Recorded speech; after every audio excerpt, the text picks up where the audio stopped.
Hello, hello, dear friends. Hello, everyone.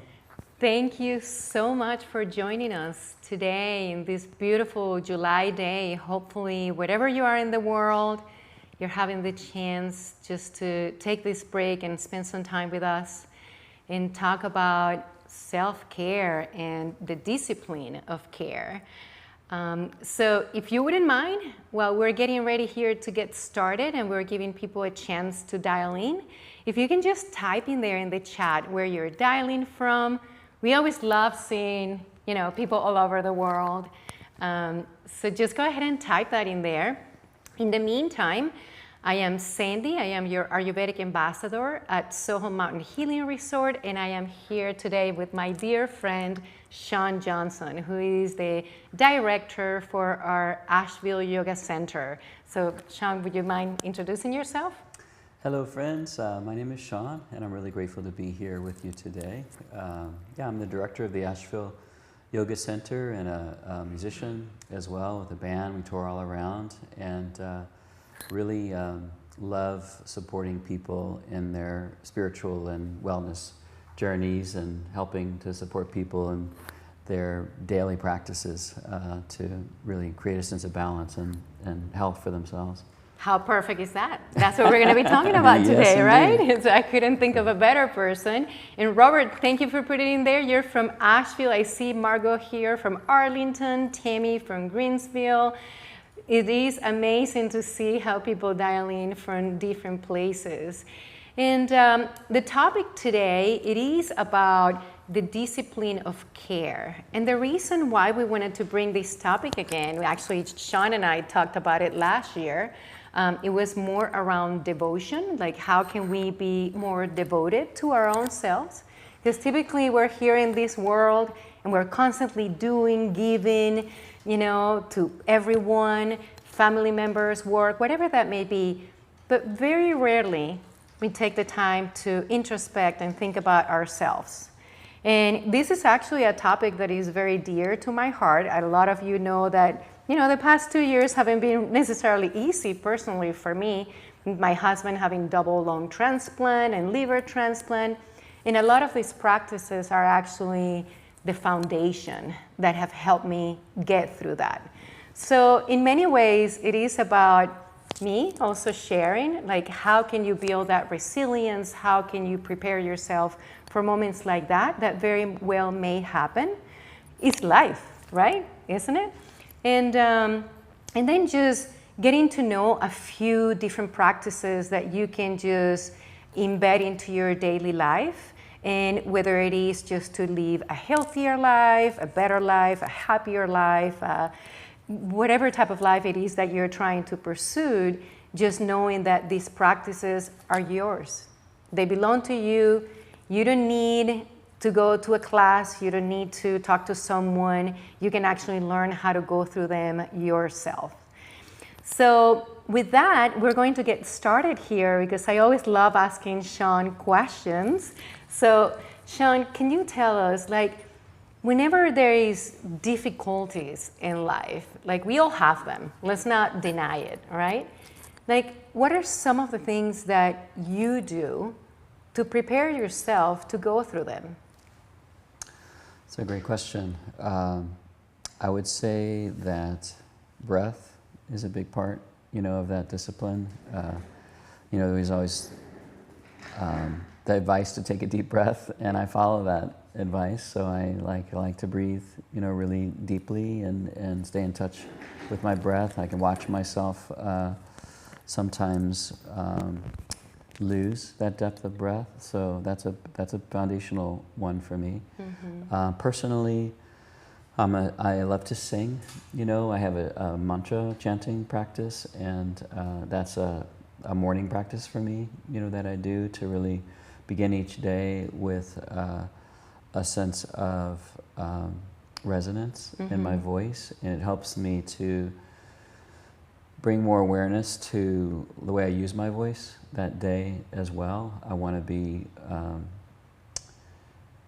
careful, mm-hmm. Because there's that expression, sticks and stones can break my bones, but words can never hurt me. Oh. I've never heard such a lie, because words are very harmful. Oh, yeah. They cause a lot of hurt, and see like cultures still fighting each other, you know, hundreds and thousands of years later because of words, you know, and human beings, you know, in all kinds of different settings doing that. So it helps me be aware of my speech. So a lot of times I feel like preparing for maybe a difficult conversation or some diplomatic communication that needs to happen. Like my vocal yoga practices really support me, you know, with that.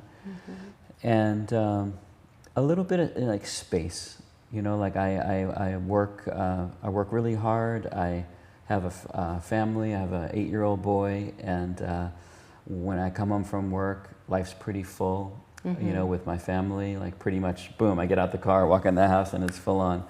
So after, oftentimes, I'm a little bit of a night owl, and so I need a little bit of space at the end of the day for that quiet and that sense of pause, and for me to collect myself, and it really helps just to have that foundation of just some room for me to feel and be aware, and then I feel like I can create from that spaciousness. You know, even if it's just a few minutes, you know. A few minutes Sometimes can go a less long is way. More. Yeah, exactly. Yeah. What about you, Sandy? What do you do to? Wow. So for me, it's mainly that space. And the space means, it doesn't mean solitude in the sense of loneliness, because you can be in solitude and feel full, feel like you have the companionship of your own self, the companionship of the universe, and something greater than you. And that is where I find fulfillment, a lot of my fulfillment. And also that relaxation of my nervous system. So finding me time, if you will, and I call it like that, is me time. And that me time could be just going into my sanctuary, which is my prayer room, and just sitting in there in complete silence. It could be that sometimes I just want to read a book. It could be that I just want to light up an incense in a candle and just sit there and just stare at the candle and just allow that calmness just to come within me. I'm watching it outside of me and allowing it to come inside of me. And that beautiful connection, just all of a sudden, if my nervous system was in fight or flight, I feel that it just comes back home. And it's a beautiful way of coming back home to me, because there is noise, there is things, there is the rush of life. Even you can be, you know, in the car driving, and all of a sudden somebody passes you super fast, or you can be having a bad day at work. You can get bad news about a family member or something health related. So finding that time for me is invaluable. It really is. And then obviously the practices of, you know, movement and prana and breath work and all that, which follows.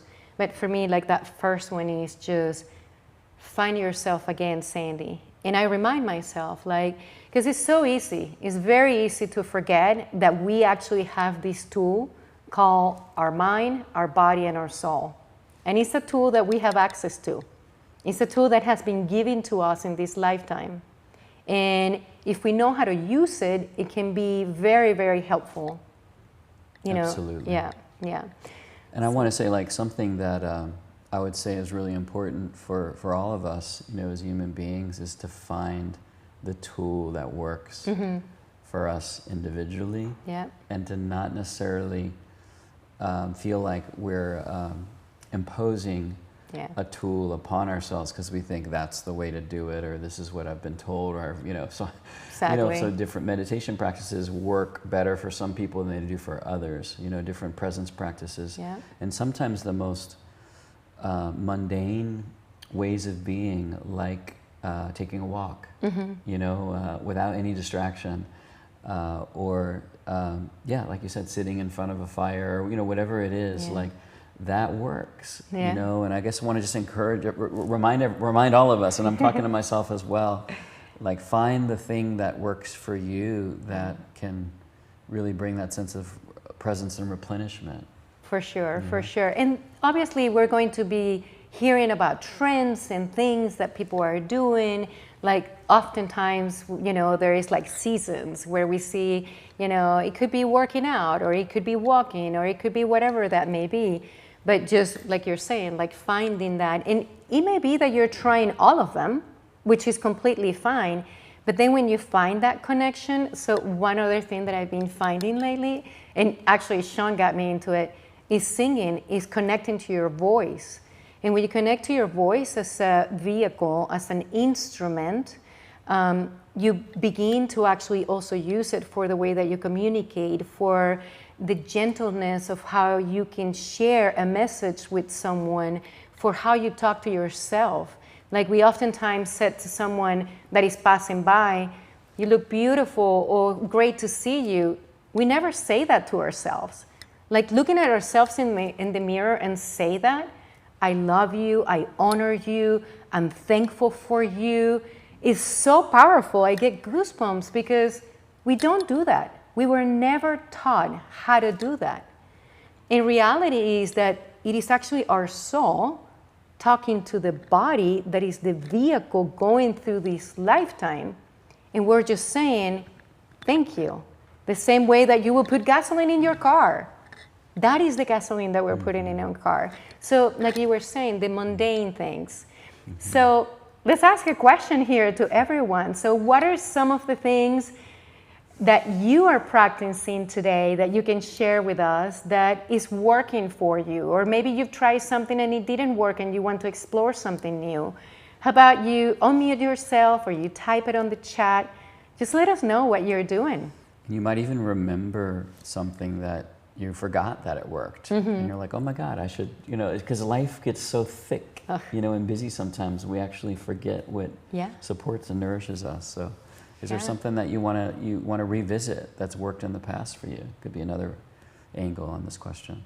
Yeah, and I think, Robert, did you ask to be unmuted? I think he may have. There he is. Let's see. Hi, Robert. Hi, Robert. Hi.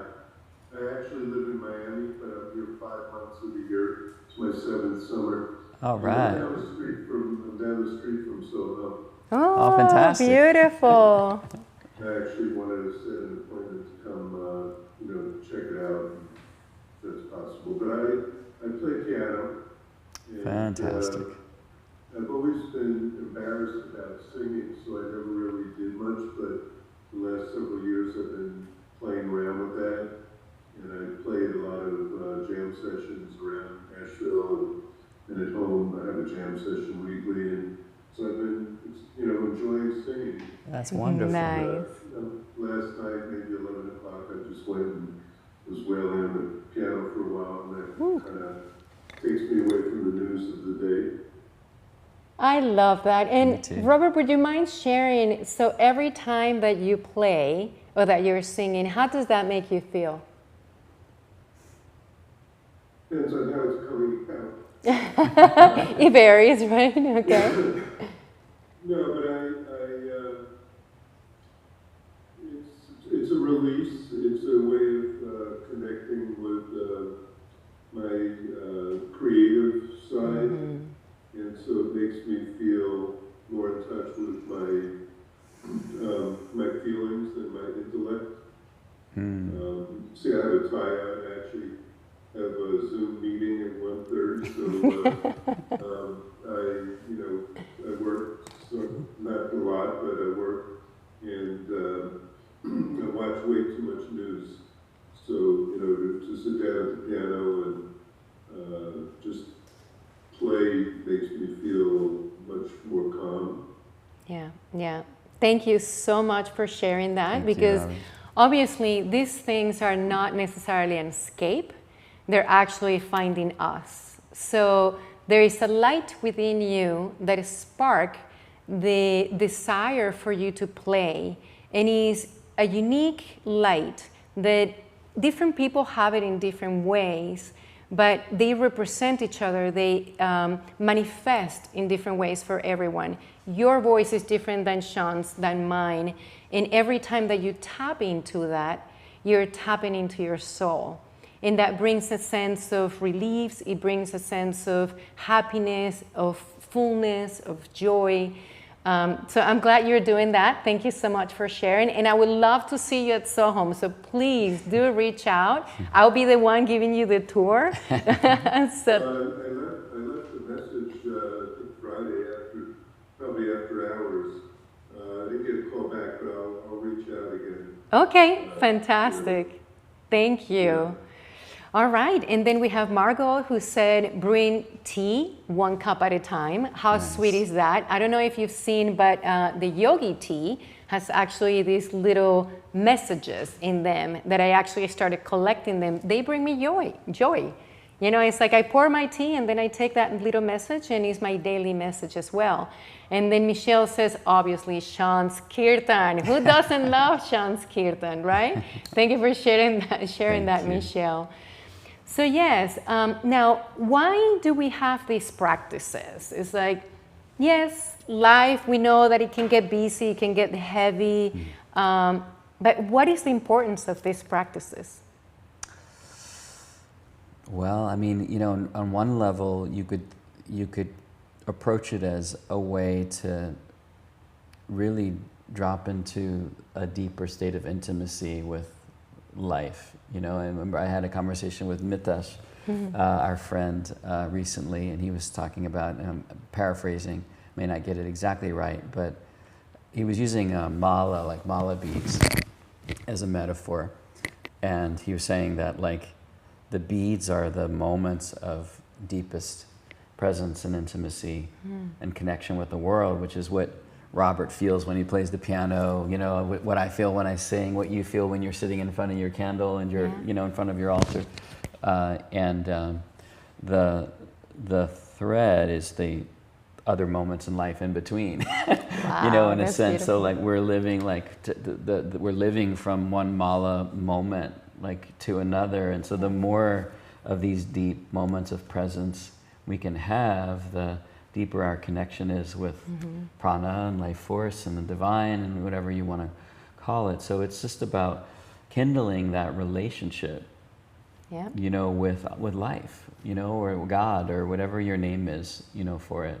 These are little dates, you know, we can have in our romance. Oh, I love you know, that, little dates with ourselves. Yes.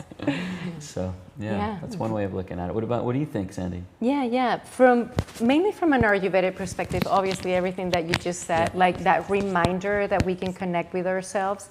Also from an Ayurvedic perspective, having these type of practices can really help us get through life.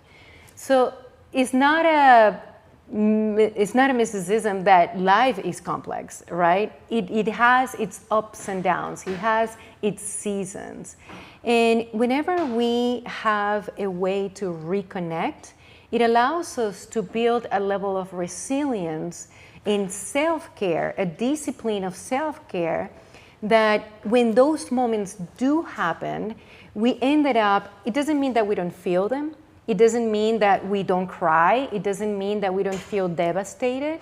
But there is a sense of resilience and also understanding that everything is happening for a reason. We may not understand it at that very moment. We may not see it. But the moment that we continue to do these practices in a regular basis, all of a sudden, we see them and we become the observer to it. And that's how I personally feel about it. That now by becoming the observer, the explosion of the emotion is not so frequent. And that explosion of the emotion becomes a little bit more settled within me. So it's not about the projection, it's about how I feel, how I go through it. And the whole purpose of it is just, and thank you for that heart, and the whole purpose of it is really like those difficulties are not going to go away. Life is going to continue, and just connecting, reconnecting, accepting. Acceptance is a big one. And then also knowing that it is okay if every once in a while it becomes an explosion. You know, this past weekend, for example, like I am very particular about my practice. This past weekend, I wasn't feeling really well. And I got some news, and I just spent the whole weekend crying. I did. And it felt so good because it was the crystallization of the emotions. If you've ever heard of Dr. Ladd talking about when we don't crystallize it through the tears, it actually crystallizes in the organs. So I was crying and I was devastated and I had anger and I had like all these different emotions fighting with each other. But at the same time, at the back of it, I was like, good for you, Sandy. I'm glad you're crying. You needed it. So it's all these moments that it really help you get through that difficulty. So for those of you that are thinking about adopting a new practice, that you're thinking about your life in general or anything that you may be going through, the whole purpose really isn't just so that you have a practice or just so that you can say to anyone, I do this and that. No, it is so that you can actually prepare yourself and live a life of resilience, live a life of connection, live a life of pure love and compassion towards yourselves and towards others. That's how I feel about it. Yeah, absolutely. Yeah. Yeah. And I do think there's something powerful about the repetition of ritualizing these practices so that we are as committed as we can be to them. And there's that expression, what we repeat, right. we create. Yeah. And it's like a pattern, like what we repeat creates a pattern. And so we can see that happening in unhealthy ways. And I know what happens to me when I doom scroll for too many days in a row. Like it really does impact my way of feeling about the world, and my own sense of well-being.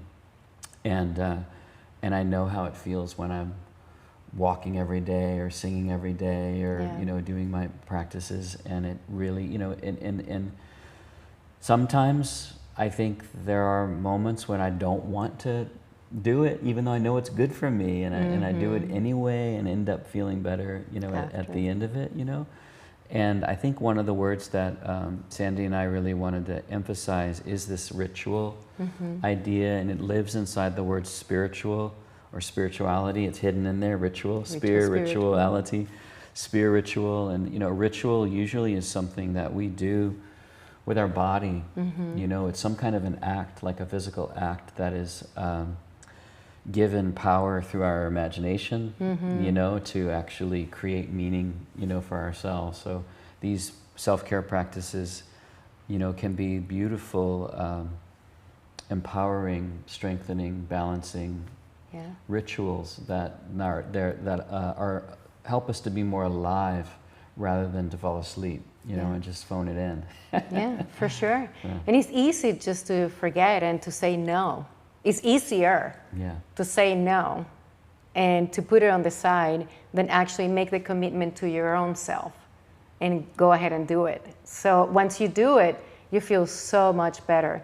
And you brought up a good point, which is the repetition. And whether we want to call it repetition, commitment, what was the word that we used on the landing page? Discipline, ritual. All these words are actually leading to the same place, which is the consistency, right? Like, can we be consistent at it?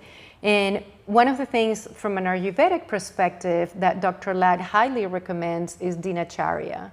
And Dinacharya, if you haven't heard about it, is a beautiful practice where you wake up in the morning and you can make it whatever you want it to be. Like, it doesn't really, like Sean said at the beginning, it doesn't have to be someone's practice that you're following. But, it's like you wake up in the morning and what is the first thing that you said? Well, lately I've been practicing this. I smile with my eyes closed. As soon as I'm feeling like I'm waking up and I'm like, can I start this day in a happy note? No matter what's going on in the world, I'm going to smile every morning. And, lights are off, there is no, and I go like, intentionally. Who knows what I look like when I'm doing it? God knows. But it's a practice that is working for me because I carry that happiness moving forward throughout the day. So that's one of them.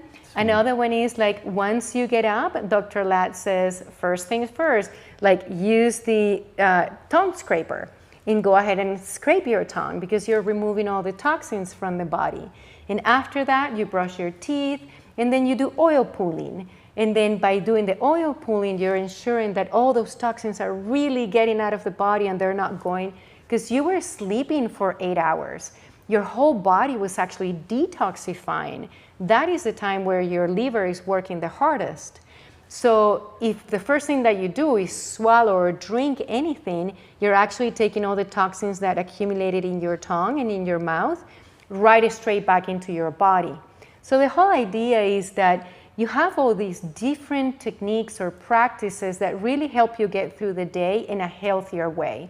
And so on and so forth. Like you can do the self-abhyanga, where you take the warm oil massage. I personally haven't found a way to actually do that every single day because it does take a little bit of time and then you need to get the oil off and all those things. But for those of you that have the time, doing the self-abhyanga is a beautiful way to give yourself love. And then getting in the shower and hugging yourself. And then when you get out again and you're blow drying your hair, looking at yourself in the mirror, saying, I love you, you're a rock star, you're gonna do great today. That you're your best cheerleader, right?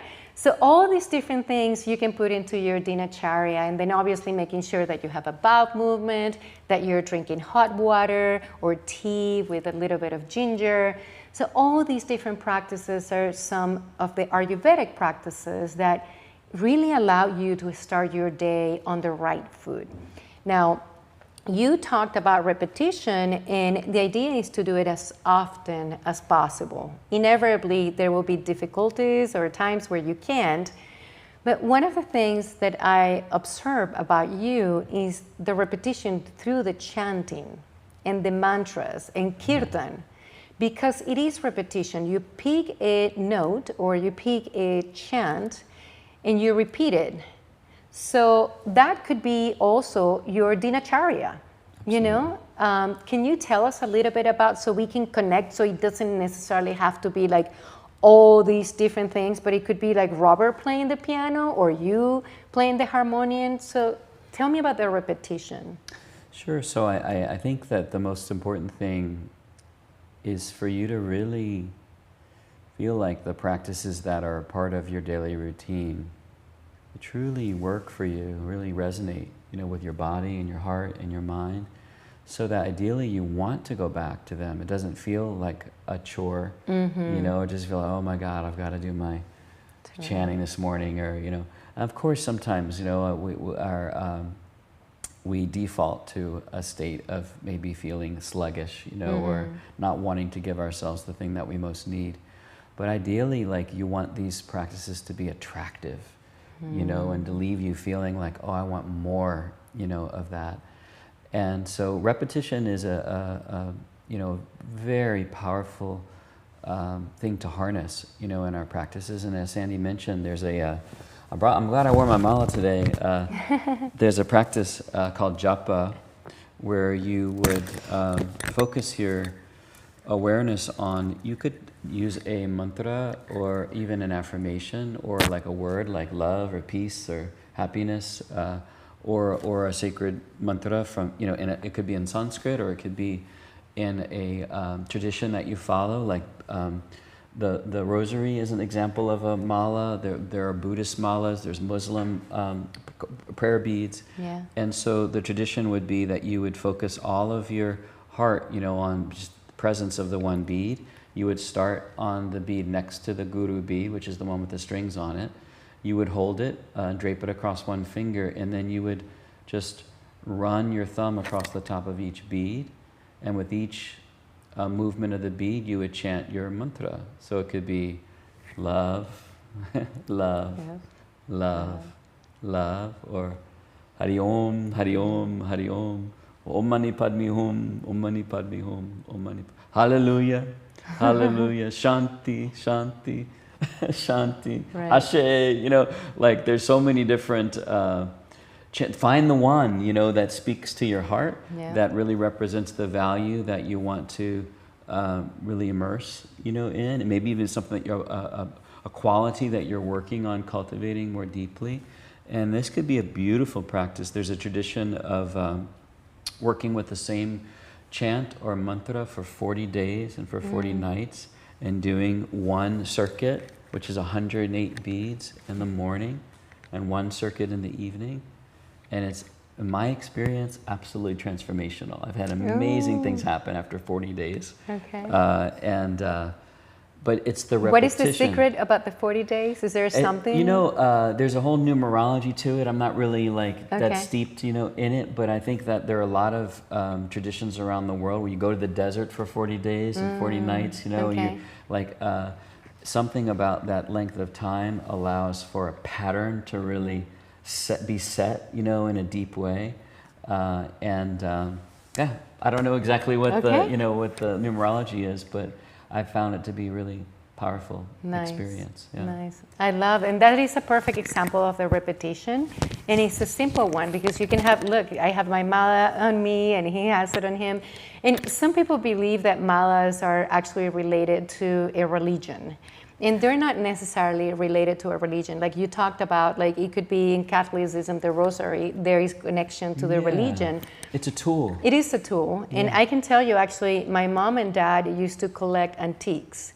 And I found when I was unpacking recently a box that had actually an indigenous mala, and it was made out of coffee beans. Wow. It was coffee beans, and in between, like the what we call the guru one, had a big stone that was carved. And you can by now cannot tell what the shape of it. So with this, what I'm trying to say is like, it could be something religious that you want to do, but it doesn't have to be connected to a religion necessarily, because all these, like you said, they're tools, and they're tools that have been used for many generations, whether it's Hinduism, Buddhism, Catholicism, you name it, is like they all had a tool. Now, if you do decide to go with the mala, there is a reason why you don't put it in this finger, because this is the judgment finger. So I don't know if you guys notice, if you can show again, just so that way, for anyone interested on actually using the mala, can you show how you actually hold it? Well, traditionally, there's a lot of different beliefs and different lineages about the mala, but you could drape it over your ring finger or sometimes over the middle finger. But traditionally, you wouldn't use your index finger, is considered to be the ego finger as well. And so there's different, some lineages believe you should never show your mala to anyone. So I would be taboo right now, you would hide it in a little bag and you would run your japa. Some traditions believe you should never hold your mala in your left hand, and that would be hygienic reasons, because the left hand would be your wiping hand. So there's lots of different belief systems around malas, but that would be one of them, is to not use your index finger. But mainly I think that the goal is to find a tool that allows you to plant your consciousness into a deep state of presence with a way of being a human being that feeds you and nourishes you consistently, That's right. I think that it could be, just one step at a time on a walk, and like you affirm something with each walk. Thich Nhat Hanh has some great mindfulness meditations in that way, where each step is like peace. We could do that on the breath. The mindfulness practices are really beautiful, in that way. Because you're bringing awareness to it. So you're taking the step and you're bringing the awareness. You're taking the breath and you're bringing the awareness to it. As opposed to, because the body has many different functions that it does it naturally without us being even aware. Like, think about your heart. Your heart is palpitating all day long. Do we ever think throughout the day, like, oh, my heart is palpitating and it's getting the blood going? We don't. The same with the breath. Like, the lungs are expanding and contracting all day long. But it isn't until the moment that we intentionally bring the awareness to, okay, I'm going to pay attention to my breath. I'm going to get into that state of mind of relaxation of my parasympathetic nervous system.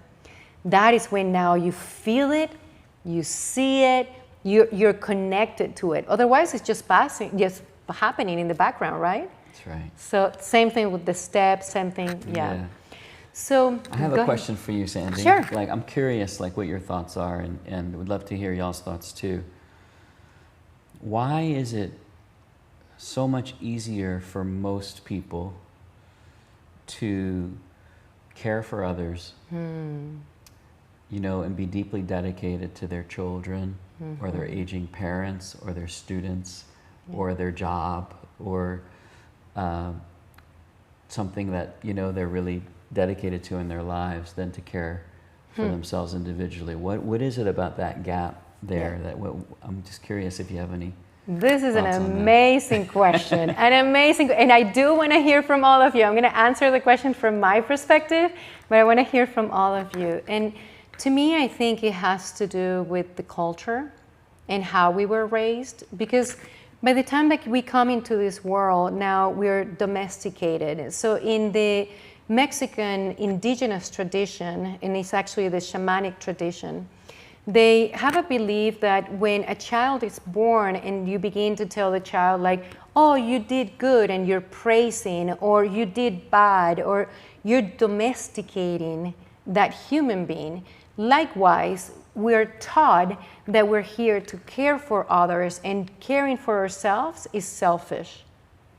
Just thinking about doing something for ourselves, all of a sudden is being judged, or is criticized, or it could be like you try to do something and all of a sudden is like you're not taking care of these other things. But we're never taught in society the importance of actually taking care of the self. And taking care of the self is taking care of the mind, the body, and the soul. It's like, how am I feeling physically? How is my body doing? Am I eating healthy? Am I sleeping enough? And am I drinking enough water and staying hydrated? We don't ask ourselves those questions. We go through the day and the emotions that lead to emotions, like we've talked about a year ago.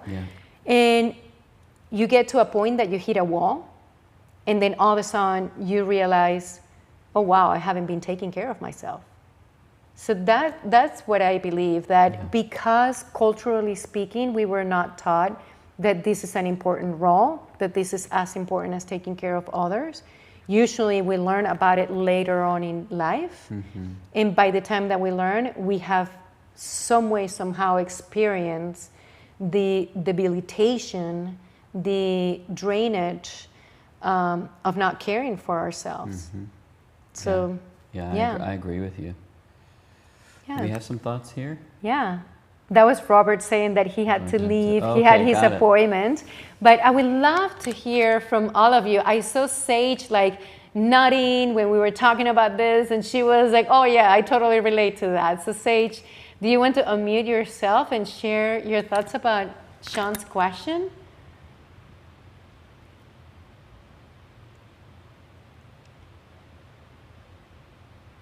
Let's see. We can't hear you. Maybe just increase the... I think still muted. You're still muted. There you go.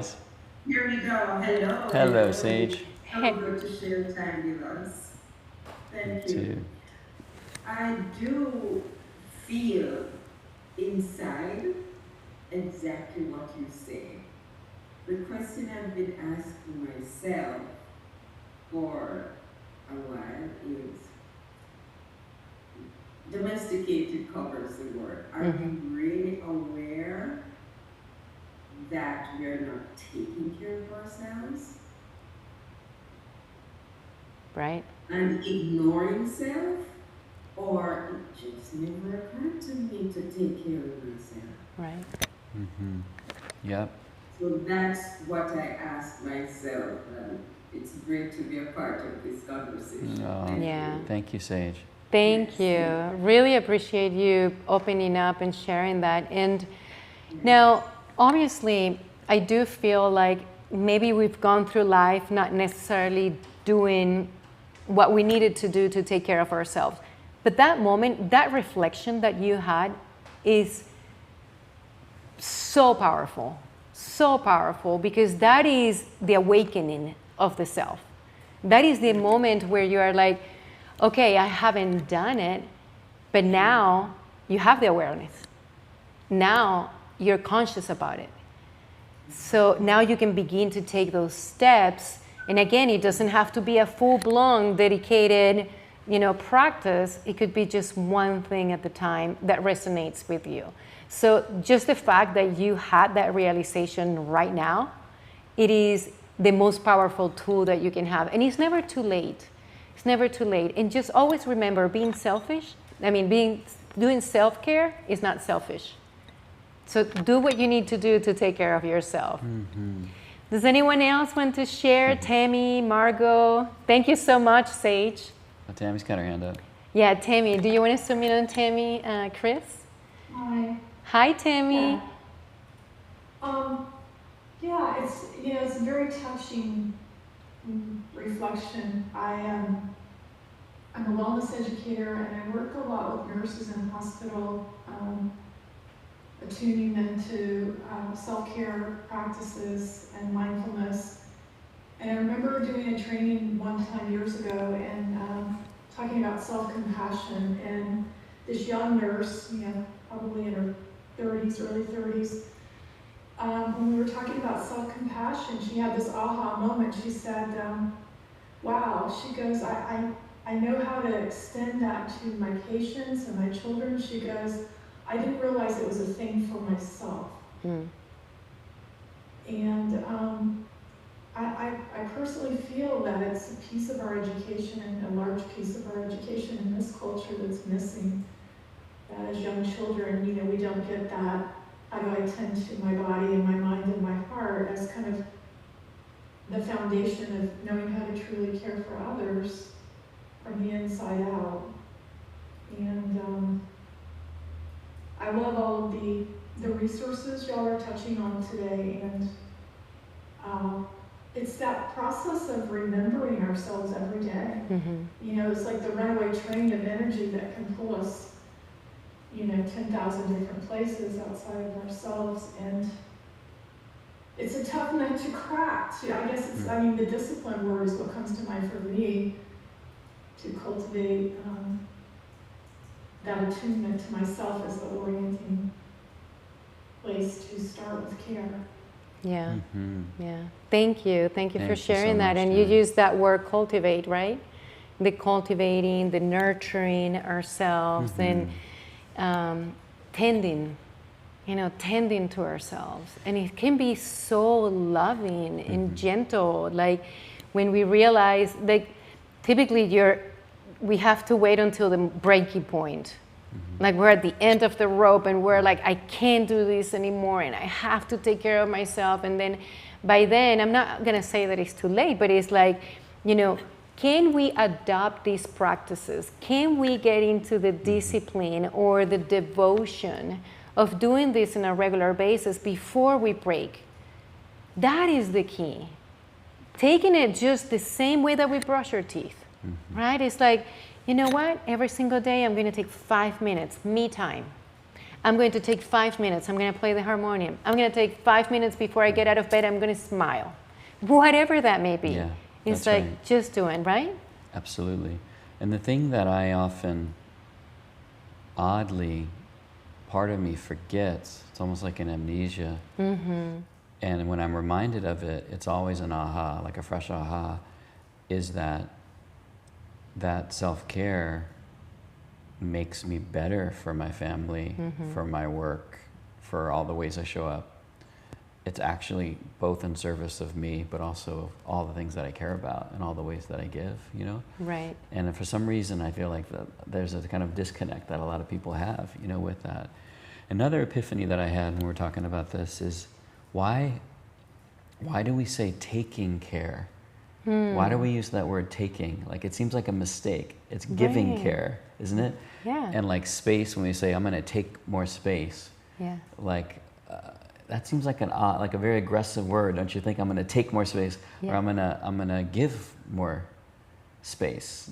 That's a beautiful analogy, and so right something there. about when I'm in a real parent mode right now. So when my child takes something, generally it's not a good thing. You know what I mean? But we say take care and take space, and so anyway, just there's Yeah. something psycholinguistic there that I think we could reframe a little bit around self-care that could create a shift, perhaps. Oh, to your Yeah. point at the beginning where you said words do have an impact. They matter, yeah. They matter. They That's right. actually can create the energy. They actually have an impact on how we feel or how we correlate to other people as well, for sure. Yeah. Yeah. So all these different things, once again, hopefully they're just lighting up this little fire within you. That was my intention for today's webinar. Just really bringing to your awareness and to your attention the need for creating intentionality on our everyday life. So with that, we only have 10 minutes left here, and I always love when Sean sings a kirtan for us because it really sets the rest of the day for us just to have a beautiful day. Now, one other thing before he gets started, if you are considering doing a panchakarma, that is another way of self-care. That is another way of taking care of your mind, your body, and your soul. And you know, SoHum, you're getting all of our emails. You come here every month and see us live on these webinars that hopefully are nurturing your life.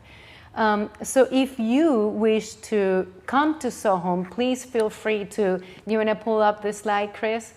Feel free to scan this code, and then you can just set up a call with one of our Ayurvedic ambassadors.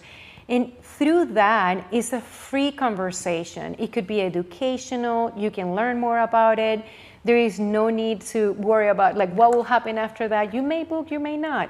But the whole thing is just to look for ways to take care of yourself. So with that, we're going to pass it on to Sean. Wonderful. And we are going to do repetition here with the kirtan.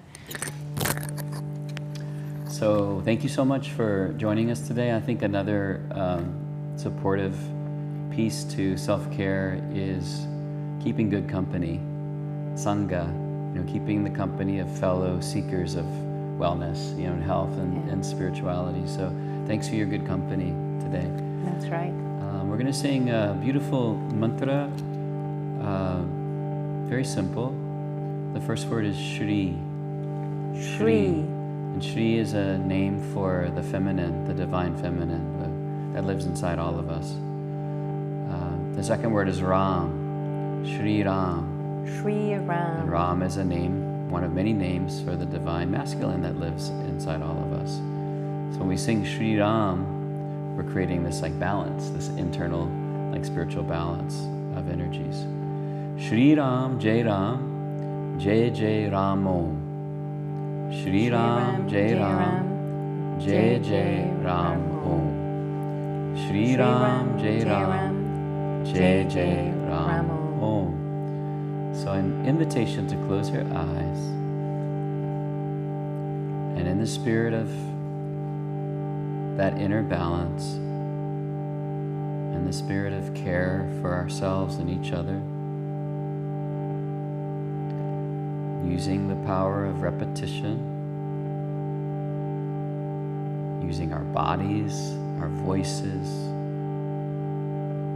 together in community, we sing together. Shri Ram, Jai Ram, Jai Jai Ram. Shri Ram, Jai Ram, Jai Jai Ram.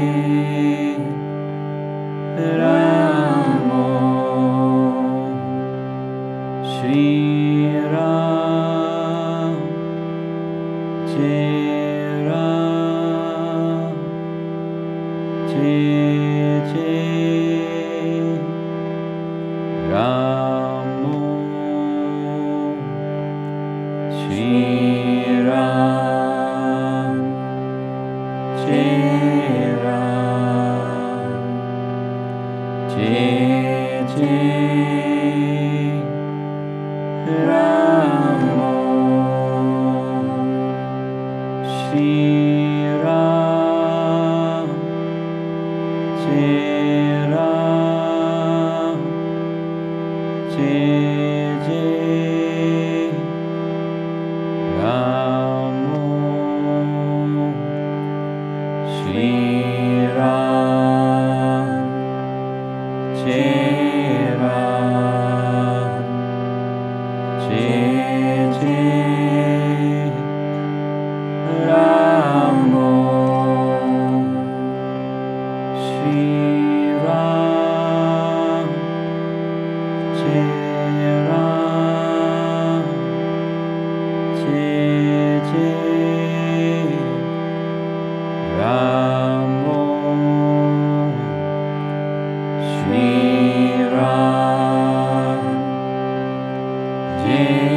For a little bit, and after a bit I want to invite you to sing on the inside, chant internally. So you're not chanting with your vocal voice, you're singing with your mind and your heart. And this is really the impact of a self-care spiritual practice that we do over and over and over again. It registers in a deeper, more internal space, and that has a whole life of its own.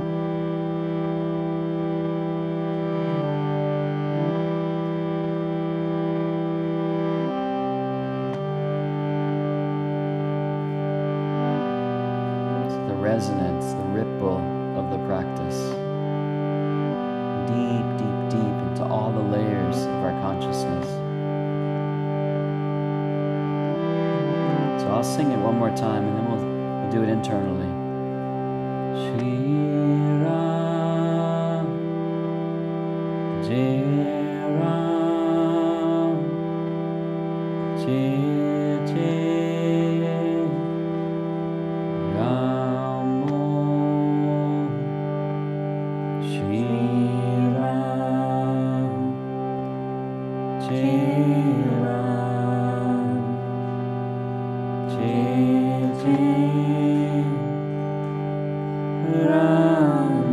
Sing it on the inside.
close our time together today, we'll sing Om Shanti, Shanti, Shanti.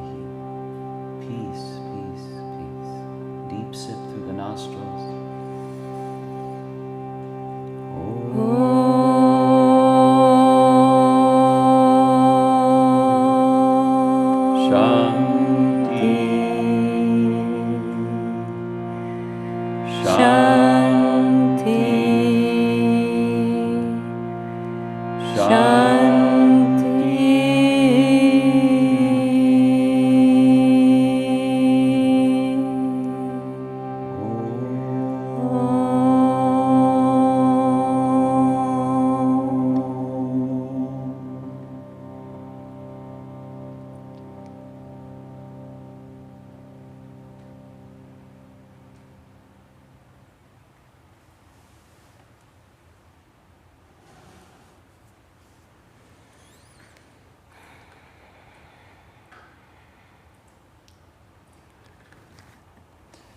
Thank you, Sandy. Thank you, friends, for joining us today. Thank you so much for this moment. And one thing that came through me as you were chanting is the biggest gift that we can give to the universe, to everyone and anyone, is to take care of ourselves. So please take care of yourself. That is what is going to give you the energy, the power, the wisdom, the Shakti to be able to take care of others. Love you. I hope you have a beautiful day. And we'll see you again next month. Namaste. Namaste. Thank you.